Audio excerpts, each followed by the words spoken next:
선생님 안녕하십니까? 대구시 김일봉 내과의원 김일봉입니다. 오늘은 2017년 6월 30일입니다. 한 해 2017년도 딱 반틈을 지나는 날이 되겠습니다.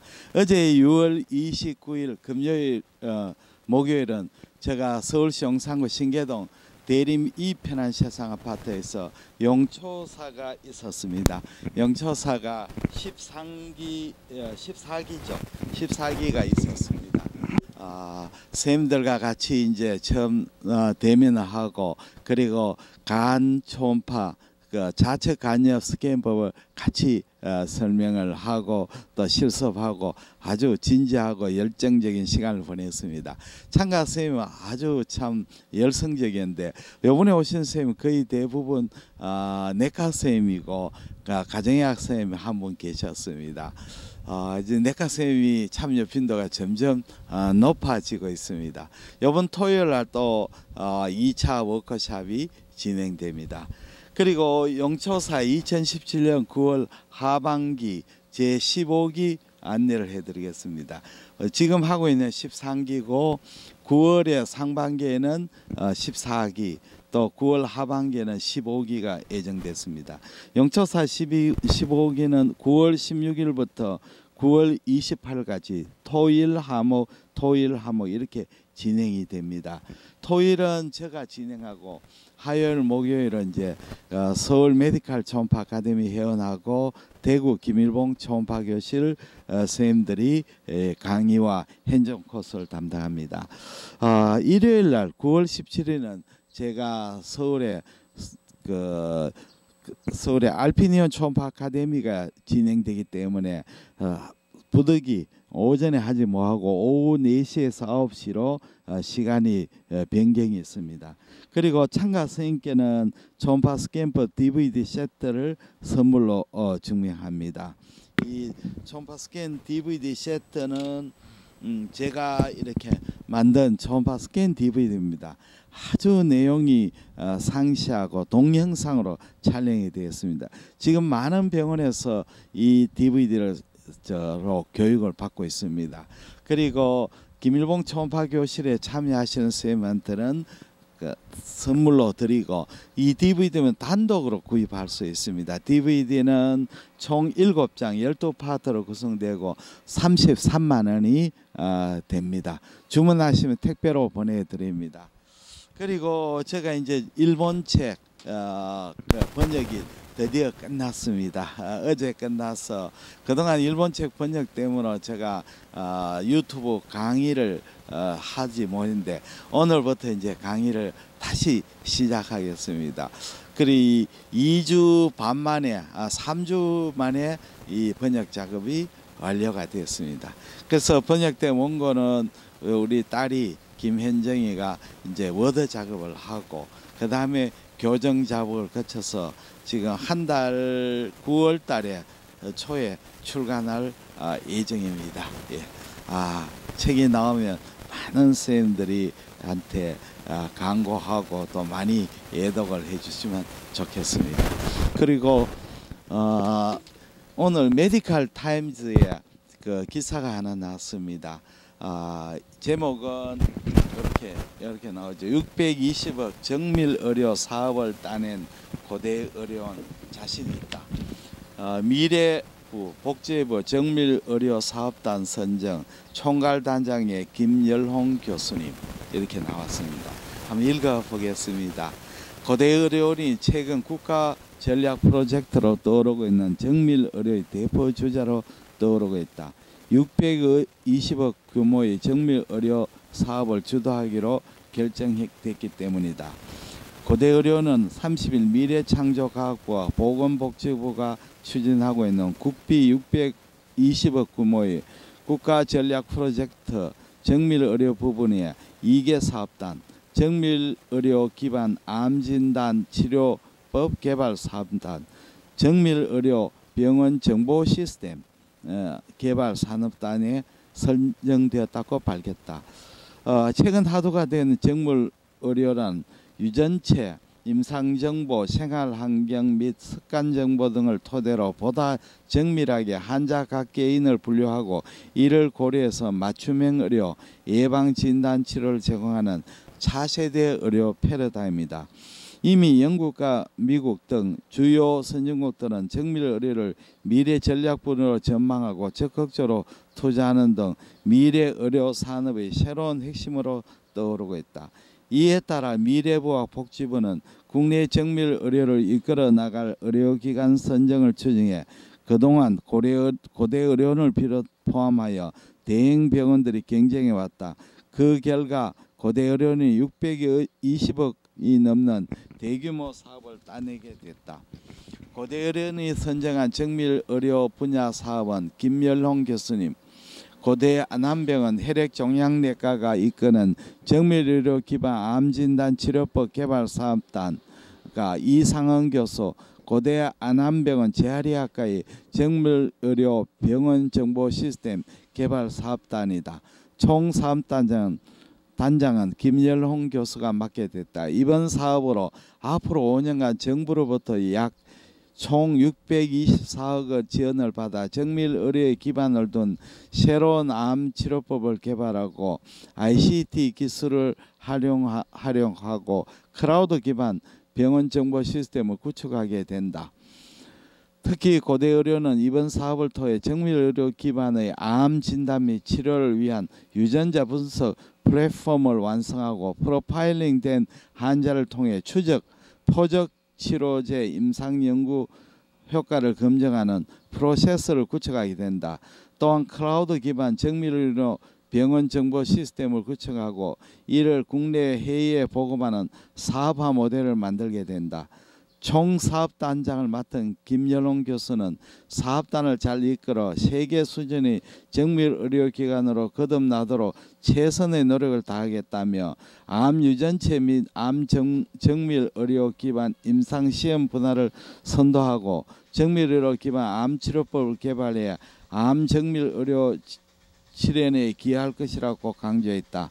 이상은 연구부장 역시 정밀의료 병원 정보 시스템을 통해 각종 바이오 헬스케어 융복합 연구 활성화에 큰 기여를 하는 새로운 사업화 모델을 만들어 갈 수 있을 것이라며 최종적으로 대한민국 모든 국민들이 세계 의료 선진국 수준의 의료 혜택을 받게 한 초석을 다지게 될 것이라고 자신했다. 이건 저로 봐서는 잘은 모르겠지만 새로운 이제 정밀의료라는 의료 분야에 각광이 되는 새로운 산업인 것 같습니다. 예. 그러면 오늘 지난 시간에 이어서 공병호 박사의 부자의 생각, 빈자의 생각을 한번 읽어 드리겠습니다.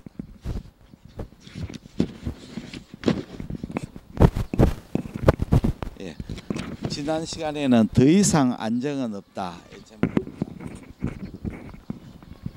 기업이 성장해가는 모습은 안정에 대하여 시사하는 바가 크다. 몇 사람이 모여 만든 조직은 노력과 시운이 함께한다면 코스닥 같은 자본시장에 상장할 수 있는 기회가 생길 가능성도 있다. 그러나 몇백억 정도의 외형으로 기업을 키우는 일은 정말 어렵고 상장 기업이 된다고 해서 반드시 기업이 성장하는 것은 아니다. 삶이란 문제를 해결해가는 일련의 과정으로 이루어지듯 기업 역시 늘 새로운 문제를 떠안게 된다. 창업을 거쳐 웬만큼 기업의 꼴을 갖추기 시작할 때 많은 기업이 부딪히는 문제가 있다. 창업 공신들, 즉 처음부터 동고동락했던 임원들 문제가 어김없이 등장하는 것이다. 사람이 가능한 오랫동안 익숙한 것에 머물러 있어야 한다. 몇몇이 모여 살아남기 위해서 안간힘을 쓸 때 임원이 갖춰야 할 자질과 상장기업이 되고 난 다음에 갖춰야 할 조건이 엄연히 다르다. 창업자 없이 비슷한 문제를 갖고 갖는 경우가 많다. 이런 상황에 처하면 창업자는 자신의 지분을 넘기고 어깨를 떠나는 것이 상책이지만 과거에 익숙한 관행해져서 행동하다가 기업의 가치를 떨어뜨리고 급기야 위기를 맞는 경우도 있다. 그래도 창업자는 매일 살아남아야 한다는 심한 압박감을 느끼기 때문에 실수할 가능성이 낮은 편이다. 창업과 함께하는 임원은 경우에는 정해진 날짜에 봉급이 나오기 때문에 변화를 받아들이는 태도는 창업자와 다르다. 새로운 환경에 적극적으로 적응하기보다는 안정이란 상태에 머물고 싶어 한다.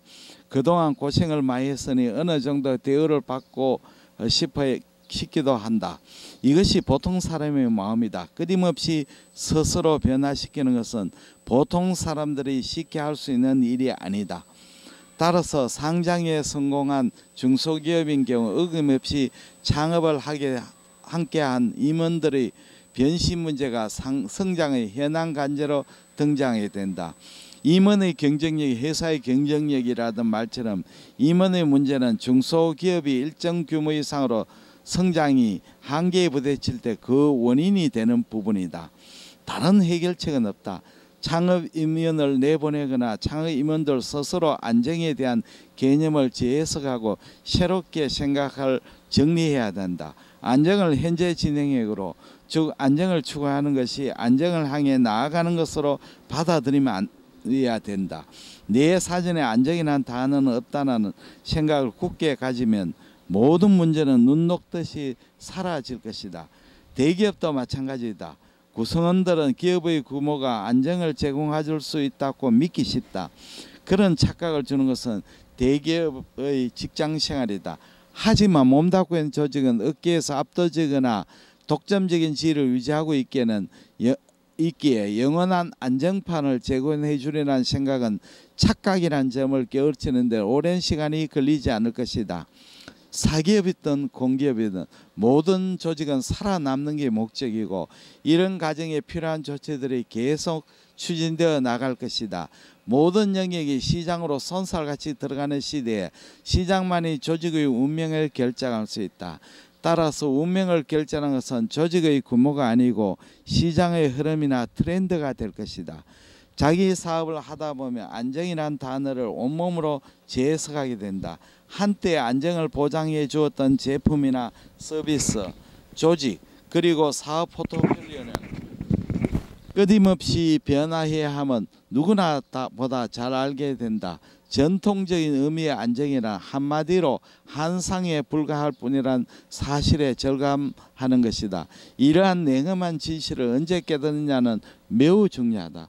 조직에 몸담고 있는 사람은 미래를 준비할 만한 시간과 에너지가 있을 때 깨달아야 하고 자기 사업을 하는 사람은 재투자를 할 만큼 자원을 갖고 있을 때야 한다. 썩은 고목은 변할 필요가 없지만 살아있는 나무라면 이야기가 달라진다. 특히 살아 숨쉬는 인간들이 교류하는 세상은 살얼음판과 같다. 방법이 없는 것은 아니다. 처음부터 안정이란 단어는 없다고 생각하면 된다. 그러면 애당초 안정이란 언덕에 비비려는 마음을 먹지 않을 수 있다.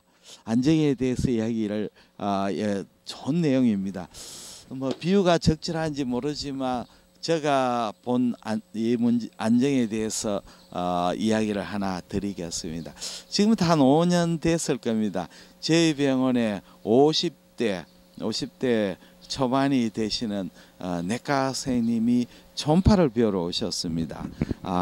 이분은 이제 경기도 지역의 중소병원의 내과 과장으로 근무했습니다. 처음에 이 병원이 이제 조만했을 때는 병원의 설립자인 원장님과 뭐 이 내과 원장님하고 소규모 인원이 진료진이 일심동체해서 이 참 병원의 일을 했습니다. 그래서 병원이 점점 규모가 커지고 베드 수가 많아지니까 이제 내과 파트 부분도 조금씩 늘게 됐습니다. 근데 이분은 뭐 초음파도 하지 않고 대장 내시경도 하지 않고 그냥 위내시경만 하고 그렇게 자기가 이때까지 수련해서 배웠는 것 이에 더 이상 새로운 분야를 확장하지를 않았습니다. 그래서 뭐 쉽게 말씀드리자면 뭐 처음부터 그 병원에 와서 몸으로 이제 이래 떼었는 거죠. 그러나 이제 나이가 들수록 점점 그 젊을 때하고 달리가 활동이 줄어들고 또 새로운 분야를 개척하지 않으니까 아무래도 병원의 수익을 올려주는 것에 대한 기여도가 약해지게 되겠습니다. 그러나 이제 이 병원이 이제 점점 이제 커지고 내과도 점점 세분화되자 이 되는 걸 보니까 자기가 이 참 발전에 기여하는 이 병원의 성장에 허무한 느낌을 들었습니다. 그러나 그 원장님이 이 내과 과장을 부르고 이제 그동안 수고가 많이 했었고 앞으로 이 병원을 좀 더 전문적인 병원으로 분과를 만들고 이 섹션을 만들고 이렇게 해서 발전적으로 해야 되니까 과장님께서는 그만 두시면 좋겠다. 그리고 새로운 젊은 선생님을 위주로 내과를 개편하겠다. 이런 통보를 받고 결국 그 병원에 나오게 되었습니다. 이 병원에 나올 때는 이 선생님은 굉장한 분노와 좌절과 허무함을 느꼈습니다. 그래서 이제 막상 개업하려고 하니까 초음파가 필요하다. 자기가 할 수 있는 것은 별로 없다는 것을 느껴가지고 저희 병원에 초음파 배우러 오셨습니다. 자, 선생님 어떻습니까? 보는 사람의 입장에 따라서 원장이 아주 매정하다, 응공을 모른다 이렇게 이야기할 수도 있습니다.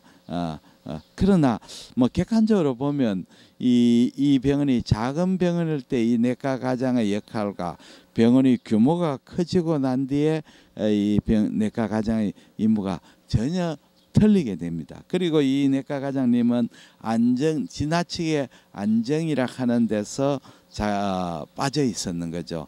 세상은 변화하고 또 자기가 다니는 직장도 변화한다.